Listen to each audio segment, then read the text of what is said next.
వేదిక మీద ఉన్న పెద్దవాళ్ళు లేరు నాకు తెలిసి. అది సారీ అండి.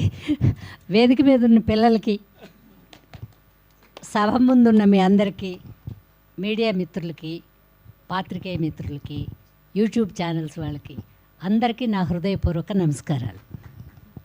మీకే ముందు నమస్కారం పెట్టాలి, వీళ్ళకి పెట్టక్కర్లేదు. ఎందుకంటే సినిమా ప్రమోట్ చేయాల్సింది మీరే.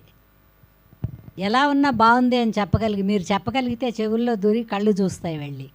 అందుకని చిన్నపిల్లాడు, నేను 82, 83లో వచ్చినప్పుడు ఇలాగే అందరూ చిన్న కుర్రాళ్ళే, నరేషు, సురేషు, తర్వాత కొంతమంది పిల్లలు, వాళ్ళందరూ హీరోలుగా వచ్చారు. తర్వాత కొంతమంది డిజాల్వ్ అయ్యారు, కొంతమంది ఇప్పుడు ఫాదర్లుగా అట్లా వేషాలు వేస్తున్నారు. ఈ పిల్లాడు చిన్నపిల్లాడు, వాళ్ళ అమ్మగారు అమెరికా నుంచి వచ్చింది. తర్వాత సినిమా తీస్తామని ఫస్ట్ నా దగ్గరికి వచ్చినప్పుడు నేను అనుకున్నా, ఏ ఆడపిల్ల ఈ పిల్ల ఏం తెస్తుందిలే అనుకున్నాను నేను. తర్వాత ఈ రాఖీ వచ్చేది అందండి ఇది అని ఏదో చెప్పాడు. ఏదైతే ఇవన్నీ విని 4 సంవత్సరాల నుంచి వింటున్నాం కదా, అందుకని అందులో కొట్టుకుపోయింది. బట్ కానీ లొకేషన్కి వెళ్ళిన తర్వాత కానీ వీళ్ళు వర్తబుల్ పర్సన్స్ అని నాకు తెలియలేదు.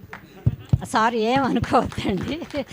లొకేషన్లో ఇలాంటి మే, ఏప్రిల్ ఎండల్లో తీసుకెళ్ళి బాగా ఉతికి బండకేసి, ఎలా ఉతికేసి ఆరబెట్టలేదులేండి, మేమే ఆరిపోయాం. సరే, సినిమా అయితే చాలా బాగుందండి.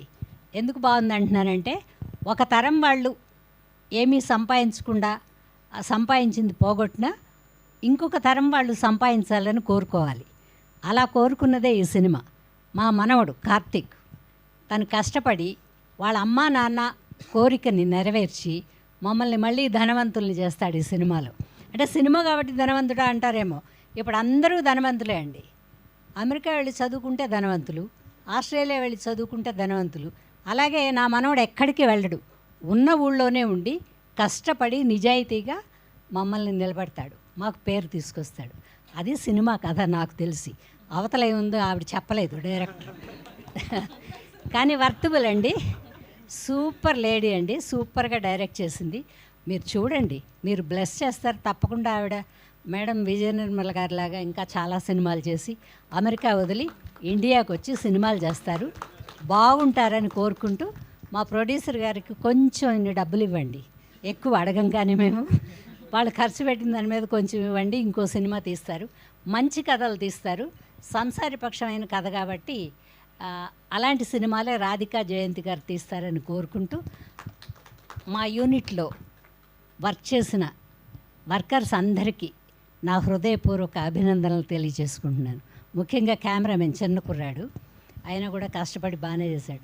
వెళ్ళాక చెప్పాక చిన్న అభిప్రాయం నాది, వెళ్ళి పనిచేసిన తర్వాత కొంచెం మంచి అభిప్రాయం వచ్చింది. అలాగే మీరు సినిమా చూస్తే మీకు కూడా మంచి అభిప్రాయం వస్తుందని కోరుకుంటూ, మీ అందరికీ నమస్కారం. మమ్మల్ని సక్సెస్ చేయండి అని కోరుకుంటూ సెలవు తీసుకుంటాం.